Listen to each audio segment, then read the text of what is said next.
It is Ryan here, and I have a question for you. What do you do when you win? Like, are you a fist pumper, a woo-hooer, a hand clapper, a high fiver? I kind of like the high five, but if you want to hone in on those winning moves, check out Chumba Casino. At ChumbaCasino.com, choose from hundreds of social casino-style games for your chance to redeem serious cash prizes. There are new game releases weekly, plus free daily bonuses. So don't wait. Start having the most fun ever at ChumbaCasino.com. No purchase necessary. VGW Group. Void where prohibited by law. See terms and conditions. 18+.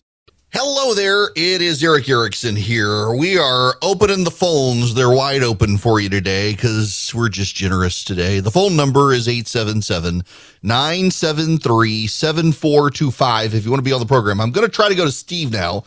Steve, welcome to the program. How are you? I'm doing good. Sorry about the confusion there. I had a buddy needed helping Not a hand at problem. work real quick there. Okay, You sounded my question- distracted, and I didn't want to hang up on you. I appreciate that. I really did. My question has to do with Trump and his feelings or what he believed as far as the stolen election. I myself, during that time frame, after going through all the Russia stuff with the Democrats and then the COVID coming in and all that, and the mail-in ballots and all these different things, it wasn't too hard to believe that maybe the Democrats did try to steal the election. Now, of course, there was not enough evidence found, but I was wondering what Donald Trump actually thinks, what he believes about the election, if he really does believe it's stolen or if he's just trying to stir up crap. Yeah, look, I think a lot of people think the election was stolen, and I've got a friend of mine who thinks I downplay it too much, and I will say I do downplay it because I think there were nefarious things that happened in the election, but I'm also mindful there's a legal standard that has to be met, and no one has proven it happened to the legal standard. And if you can't prove it happened to the legal standard, then you can't prove the election was stolen, so move on. But my sense is, from what we saw last night in the January 6th stuff, what I know privately and the like, I actually do believe Donald Trump was convinced by friends that the election was stolen. He was convinced there's no way Sleepy Joe could beat him, and that the election must have been stolen. Part of it, I do think, is pride. He can't acknowledge he lost. But once you start from that point of, I can't acknowledge that I lost, then you begin absorbing all of the evidence to back up your case. And I run into this all the time with people who are convinced the election was stolen.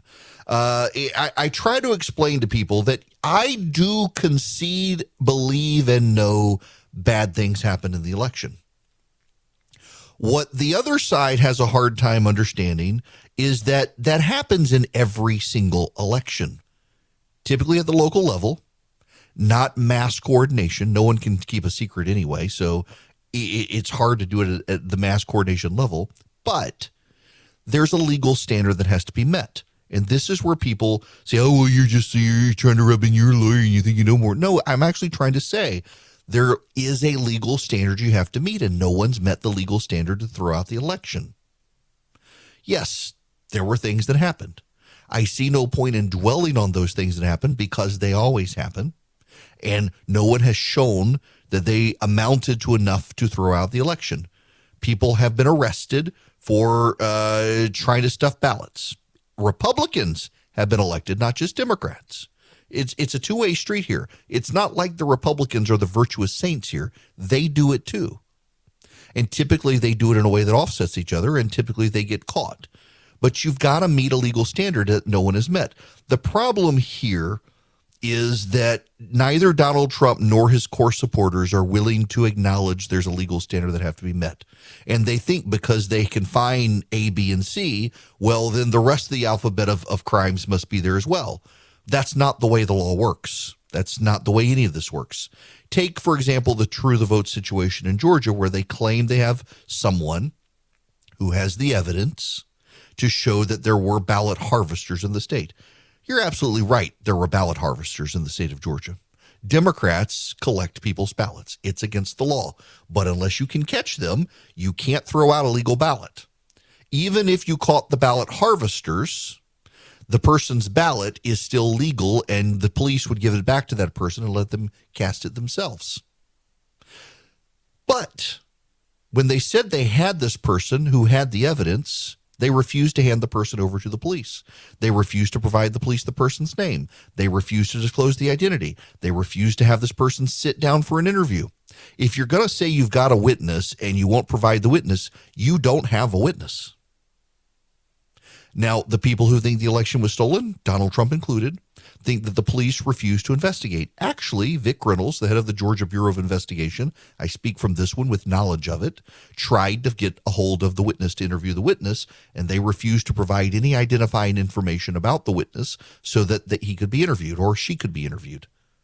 Now, don't blame the police, and don't blame Brian Kemp, and don't blame Brad Raffensperger. Blame Donald Trump's supporters who say they have a witness and refuse to hand him over because they didn't want the person to be harassed. I'm sorry, but if you're going to come forward and say you're a witness to something, you might get harassed. The police will try to protect you, but you might. Don't waste your time if you're too scared to do the right thing. Donald Trump, unfortunately, surrounded himself with people after the election who told him only what he wanted to hear. We get this all the time from people who call the program, well, who's to say you aren't surrounded with just what you want to hear? Well, yeah, okay, maybe I am, except I've gone out of my way to evaluate their evidence as well. I sat down and watched, unfortunately, 2,000 Mules. Many of the people who watched 2,000 Mules and bought it never sat down to consider the contradictory evidence. I did. I try to be as even-handed as I can. But, inevitably, it's older women. It's not older men. It's always older women are the most angry with me for anything I say critical of Donald Trump must be because I'm an ever-Trumper, even though I wound up supporting him. Even though, I've met him and talked to him on the phone regularly, and none of these old blue-haired angry women ever have. And yet they're convinced that I must hate the man, and everything I say is from hatred as opposed to I actually know what I'm talking about, and they're in a cult. But that's the problem. Donald Trump surrounded himself with a bunch of old, angry people who decided the election was stolen. They couldn't discern what was true and what was false, and they gave him a lot of nonsense. And some of those people are going to go to jail, and some of them are going to lose their law licenses, including Sidney Powell and Rudy Giuliani. In fact, we know now from the January 6th stuff that the moment Rudy Giuliani was put in charge, Jared Kushner walked away and Mick Mulvaney washed his hands of it all as well and said, if you're going to rely on people like that and Peter Navarro and the MyPillow guy who has an imaginary friend, literally has an imaginary friend, I think it's the MyPillow guy has the imaginary friend, these people have no credibility. It's time to move on. So that's a long way of saying, yeah, Donald Trump really believes the election was stolen because he was surrounded with people who would only give him that information. And when anyone provided him the information that it was not stolen, they were shut out, including Bill Barr, the Attorney General of the United States. But I thank you for your phone call there. And I don't want to get into stolen election stuff with you guys. I'm happy to take other phone calls on other stuff. 877-973-7425. Charlie will weed you out if you try to call in and relive the past. I'm ready to move on to the future. Unfortunately, we have to talk about the Uvalde situation. There are more and more reports are coming out about what happened in Uvalde. I'm not here to talk about gun control. Gun control is not going to happen. They may raise the age to buy a rifle to 21. I don't honestly care. In all honesty, I question the constitutionality of it. Look, if you can vote at 18, you can join the military at 18. I personally think you should be able to buy a rifle at 18. And I do think if they raise the age to 21, that your parents should be able to buy a rifle and give it to you even though you're younger than 21, because in the South in particular, young men go with their fathers hunting. I don't think it'll be as closed loop as the Democrats want. But I'm not here to talk about gun control, because what I do believe is that a lot of the gun control laws that would be put in place would not stop all the shootings. You forget, I think some people do, that the Columbine shooting happened during the assault weapons ban. The Columbine shooting was the most prolific, horrific school shooting in the country until the more recent ones. And it happened at the time of the assault weapons ban. One of the things that happened that made Columbine so bad is that the police did not charge into the building to stop the shooters. They formed a perimeter around the school. They kept people out. They wanted to secure the perimeter before they went in to confront the shooters. And that caused more lives to be lost. And after that, there was a new playbook that was developed, and that playbook was all about storming the schools and confronting the shooters and taking the shooters out. And you, the police officer, put your life on the line every day, and you may get shot in the process of confronting the shooter, but it's your job. And ever since then, the police have as quickly as possible stormed the building to stop the shooters until the situation a couple of weeks ago in Uvalde, Texas.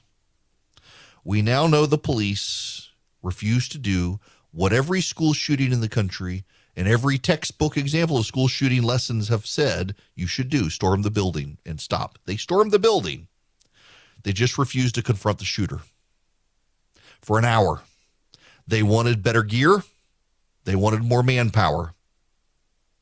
And the man held up in a classroom killing kids, and the police waited for an hour.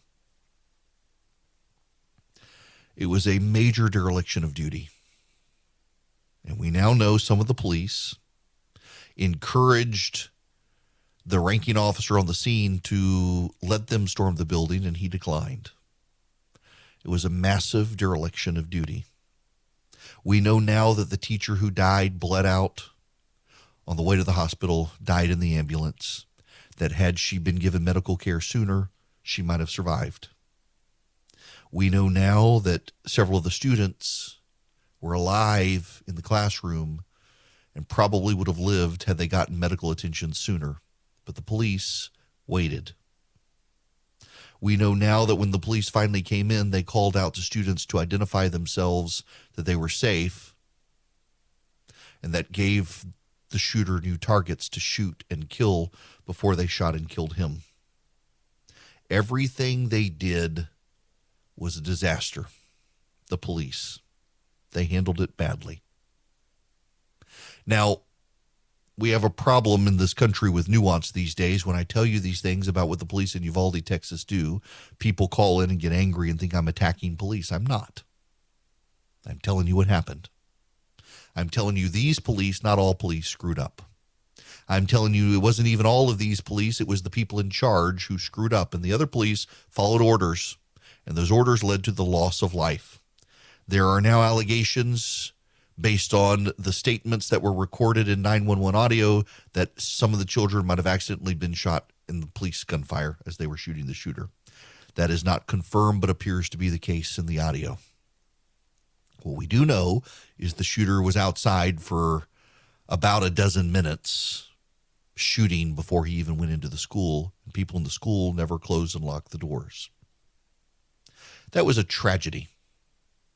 It really was a tragedy. And yes, the people who are opposed to guns will make the case that gun control could have stopped it. Maybe a waiting period could have done something.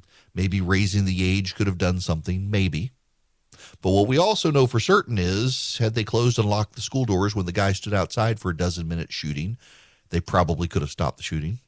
Had the police stormed the building and immediately confronted the shooter, they probably could have minimized the loss of life. There are lots of woulda, shoulda, couldas in a tragedy like this. But I don't think what we should do is spend so much time on the left's narrative that we have to ban guns when we're never going to do that, that we avoid also asking what other things could have been done differently. Because there are a lot of them, and they relate to making schools safer, making doors stronger, making police more responsive, providing more tools, equipment, and manpower in schools to protect against these situations. The other day, there was a shooting in a New York school where someone fought with a public safety officer at the school and then tried to go into the school and was shot and killed. He apparently had malicious intent. You will notice that the media hasn't given much attention to that story because the person did not go in and kill a bunch of kids. He was stopped from doing so. His own life taken from him. Had that happened in Uvalde, Texas, we would not be having this conversation about school shootings and gun violence right now. The unfortunate, sad reality is that the media highlights the school shootings to demand that there's gun control, and they never want to highlight the situations where the shooter never gets into the school, because that would undermine their argument that the only solution is gun control and might make us have to realize there are other solutions, other opportunities, other paths we can go to secure schools and protect kids without violating people's constitutional rights. Like with access to energy in this country, the media and the Democrats like to shape a narrative that is devoid of context and leaves out key details so they can get their way as opposed to something that's practical. There are a lot of options out there. If you're a self-starter and you want to invest on your own, it can be really confusing. And I'm delighted to tell you about SoFi because that's who I use, and now I've got them as an advertiser. If you're a SoFi user, my gosh, you get all sorts of options, great research. You get the ability to invest in stocks, EFTs, crypto, plan out your retirement. More importantly, you got people you can call on. I mean, for example, I can use SoFi to buy stocks and EFTs and do the deep dive research if I need to and get complimentary financial planners ready to help answer questions. You can too, whether you're stuck on where to start or need help deciding what to do next. You can even save for retirement with traditional Roth and SEP IRAs. They have so many options. If you're into crypto, you can also explore crypto. They've got 30 available coins: Bitcoin, Ethereum, Cardano, Solana, Dogecoin, and so much more. But more importantly, they've got the number one ranked automated investment tool, their robo-advisor. It takes the stress out of building and managing a diversified portfolio without having to pay a bunch of experts to do it. I really like SoFi. Y'all, I've tried, you name it, and I probably tried it, and I settled on SoFi, and think you will like it as well. Cut through the jargon, make investing easier with SoFi. Visit SoFi.com/Eric to learn how you can win up to $1,000 in stock when you open an account. That's SoFi.com/Eric. Brokerage and active investing products offered through SoFi Securities LLC, member FINRA SIPC. Hello there. It is Eric Erickson here. The phone number is 877-973-7425. I want to go to the phones. I want to go to Ken. Welcome to the program, Ken. Ken, you there? Yeah, I'm here. How are Hi you? there. How are you? I'm very good, Eric. Long Good. time What's no going hear. Know you from way back, Mount Pisgah days. Oh, wow. Yeah, way back. Anyway, there's another shooting in Texas last week. A week ago yesterday. The Collins family. Are you familiar with that? I'm not sure. Family of five? I was on vacation. Okay. Family of five. Grandfather, Mark Collins, age 66, was taking his four grandsons. Three of them, there was Waylon, 18, Carson, age 16, and Hudson, age 11, and their cousin, Bryson, to the family what farm happened? for the weekend. Mm-hmm. There was an escaped prisoner. He was a illegal alien in the country for several years. He had come into the country. He was a member of the Mexican drug cartel, part of the Mexican mafia, they call it. He had come into the country to basically do a hit on someone that owed the cartel money, and apparently killed him with a pickaxe. So Gosh. he was a ruthless killer, and then he had committed another murder in the meantime. So he's serving a life sentence in a Texas penitentiary. All right, Kim, we got about 30 seconds here. Yeah. He has been transported and escaped back in May. He had been on the run for about 3 weeks. Anyway, the family was going up to the family farm for the weekend, the grandfather and the four grandsons, and apparently he was lying in wait for them at their family farm Good in the Lord. farmhouse and murdered all of them. And the press basically covered it by saying he used a AR-15 assault-style weapon to kill him. Good grief. Wow. Look it up online. If you go to the actually, the funerals will be tomorrow on Saturday Okay. for all family members. And if you go to Klein...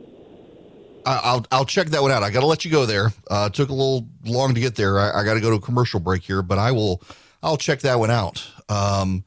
Good grief. So a guy who didn't legally get a gun, and that's part of the problem here.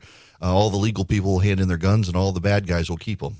All right, listen, we got a lot of people who want to talk, and I want to talk to them, but I got to do some due diligence here. The President of the United States has spoken.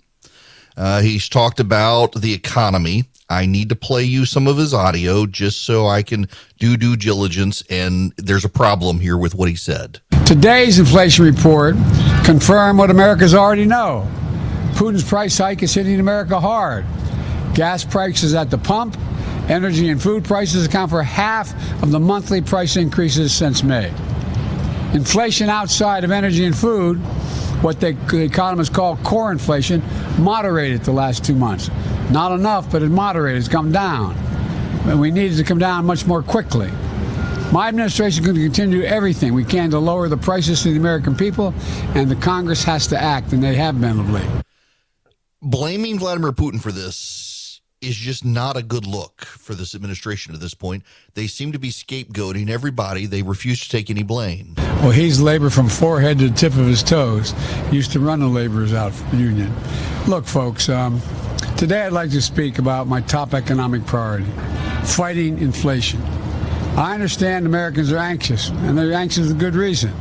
I was raised in a household when the price of gasoline rose precipitously. It was the discussion at the table. It made a difference when food prices went up. But we've never seen anything like Putin's tax on both food and gas. Blame Putin. Blame Putin. That's about all he can do. Jim Cramer has had enough. Look, they hate fossil fuels. And a lot of the numbers that I think Brian's really good, but a lot of the numbers he talked about are not true. I mean, we're not producing as much as we did under President Trump.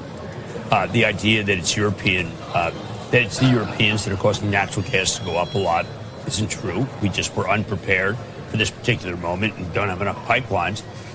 Look, they hate fossil fuels. They don't want to go to the Permian and be seen with Scott Sheffield from Pioneer. They just don't want to do it. They think it's a really bad thing for the election.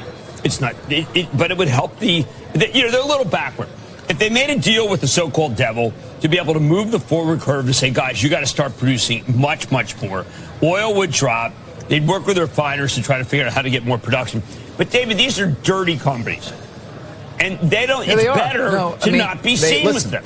They are making efforts to obviously reduce their carbon footprints. All the majors have the ambition of being carbon neutral. But did you ever hear Biden say that? Scope 1 and 2, by the way. Have you heard Biden say, you know what, they're doing things and I want to break bread with them? Have you heard him say that? No. No, it's like they're doing nothing. It's like the companies from the 70s. He is not in touch with business. There should be a more robust dialogue. Yeah. Again, energy prices. The Dow is down 729 points right now. NASDAQ down 370 points. The S&P 500 down 100 points. If they just started pulling oil out of the ground or letting companies do it, they would improve the situation, but they're not going to. It's dogmatic insistence that we can't do that because of the climate, and the climate is changing against them. A hurricane is out there coming for the Democrats. Now, to the phones we go. Michael, you're going to be up next. Welcome to the program. Hey there. Nice talking to you, Eric, and I listen to you a lot. I've experienced installing security and access controls for large corporations. I used to live up in Washington area, D.C., but I'm retired now in Georgia. One of the items we used to give the watchman at the door was, can I mention the manufacturer name? Sure. Okay, it's called Lanier. And for about $100 a piece, maybe a little less in bulk, you'd get a little panic button that you keep in your pocket, very similar to the what elderly people have around their neck and assisted living facilities. And when you press it, it would set off an alarm back at Central and bring up the camera at that particular location. And they could make a choice to actually lock usually most of the lobby entrances were double doors. So if they were worried about anything, they'd leave the outer door unlocked, but the inner door had an intercom system so that you come through the first door and you ask to come in and state why you want to come in, and they won't unlock the inner door until the outer door is locked. Mm-hmm. Of course, for safety reasons, if a fire alarm goes off, all doors are unlocked. These are things, just the button, like I say, you buy $100. Yeah, Michael, the Republicans put forward a plan in Congress. It was about $4 billion that they proposed spending to actually put these sorts of devices in every school in the country, and also put in double door areas, redesign lobbies for schools, doing all the school safety stuff that makes sense. And the Democrats blocked it because they wanted gun control. They wanted the Republicans to go along with restricting guns in exchange for improving school safety. The Republicans weren't going to go along with gun safety, so the Democrats flat out refused to pass a plan that would have put in security doors and improved situations in schools. It's just absolutely bizarre that they tried to hold the one hostage for the other. Blade, you're going to be up next. Welcome. Hey, good to talk to you, Eric. Simple question. If the gentleman was outside shooting the gun for 10 to 12 minutes, they failed to lock the outdoor or outside doors, how did he gain access to that classroom that took the police 40 or 50 minutes or whatever it was to get through that steel reinforced door?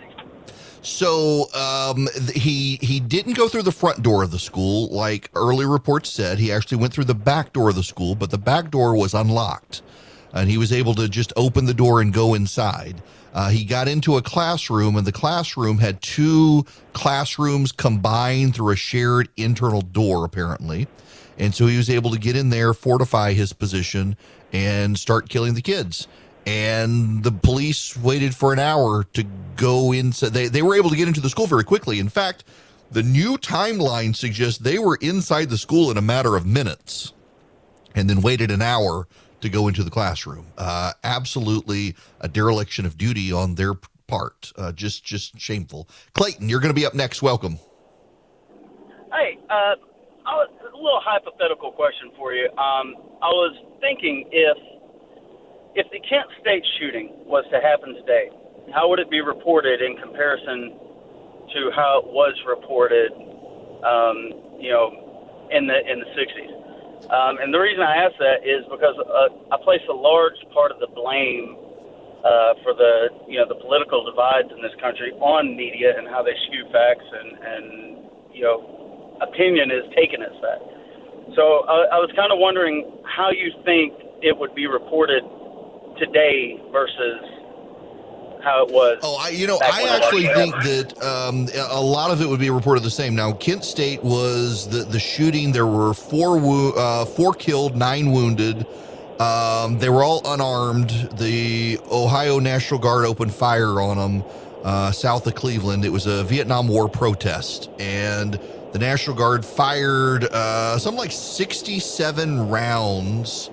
4 of them killed. Hang on a second. Let me get Allison Krause, Jeffrey Miller, Sandra Schuer died at the scene. William Schroeder dead at the hospital. 9 others injured. The media actually went after the National Guard pretty aggressively at the time. They attacked at the time the National Guard. If that's the school shooting you're talking about, that's the Kent State one. Now there were school shootings out there at the time, but this is the one at Kent State. And the media went after the National Guard. They probably would do so even more aggressively now and want to defund the National Guard and shut the National Guard down. The media has totally bought into the defund the police thing. Well, until it flipped in the polling and started hurting the Democrats. Gary, you're up next. Welcome to the program. Good afternoon, sir.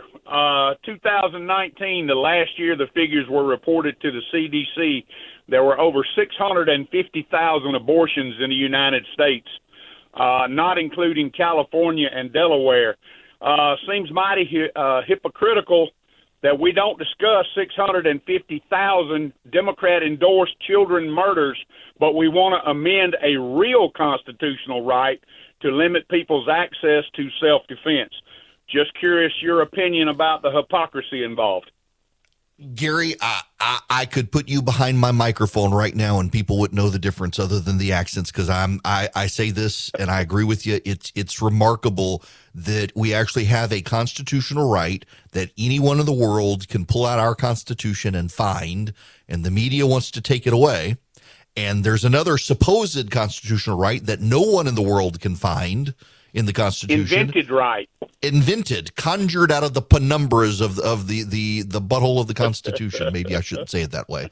Charlie will get mad at me. But I mean, I agree. Yeah. Okay. So let me say, what is the penumbra? All right. When you look at the Ninth Amendment says there are other rights in the Constitution. They talk about the penumbra. If you see the rays of light from the sun, you see how people draw the sun and they make those lines. Well, in the penumbra is the area between those bright rays. There's still rays of light there. They're overshadowed by the bright rays of the first 8 amendments. But they claim there are rights there. And judges pull rights out of the penumbra. The penumbra out of the backside of the Constitution, put it to you that way. The dark recesses of the Constitution, they claim there are rights, and they claim that there's an abortion right in there. No one ever found. And you can't find it. I can't find it. They can't find it, but they claim that it's there. And all the Supreme Court is doing with this Dobbs decision, if we're led to believe the final opinion is as advertised, is saying, if you can't find it there, and I can't find it there, then it's got to be left with the states. And people are losing their mind over that. And yet here we have the Second Amendment of the Constitution with a clear history of individual gun ownership rights in the country, and a Constitution and a Supreme Court that say so. And they want to curtail that and yet let loose the imaginary right. Marty, you're going to be the last caller of the day. Welcome. Hey, how you doing, Eric? Good. Hey, my question is, after the midterm elections, what's going to happen? What can the Republicans change about what Biden has done so far that's going to make anything better? They can restrain more than they can do anything. They may be able to curtail spending. They can pass a budget.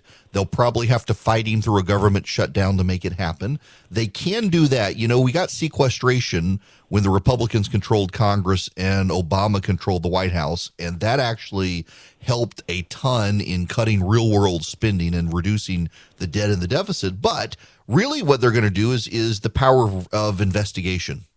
They're going to haul in the Secretary of State, the Secretary of Defense. They're going to find out what really happened in Afghanistan. They're going to haul in the Energy Secretary and demand to know why they're obstructing drilling. The Energy Secretary is famous for saying, we have all of these leases, unused leases, except ignoring the fact that there's so much regulation in place. They're refusing to actually allow those leases to be used. We got lots of options there for the Republicans. I suspect what's going to happen is we're going to see a massive wave of retirements and resignations from the Biden administration as they refuse to want to be called up to Congress and have to answer the tough questions. Good. Get rid of all of them. What I'm interested in is, does Joe Biden step down early? I've never wanted to think that. But at this point, his polling is so bad. He's so bad at the job. He's just not good at the things that even the people who didn't vote for him expected him to be good at. Does he finally say, you know what? I beat Trump. I stopped him. To keep him gone, there's got to be somebody else. Over to you, Kamala. Now, Kamala's the real poop show in the White House, but let's acknowledge there's a poop show happening in the White House right now. And if there's a poop show happening in the White House, you might as well hand it to the woman who is herself a poop show and let her deal with the situation and move on, because my goodness gracious, Kamala at this point, really, I have a hard time believing could actually make things worse. And now, Deep Thoughts by Kamala Harris.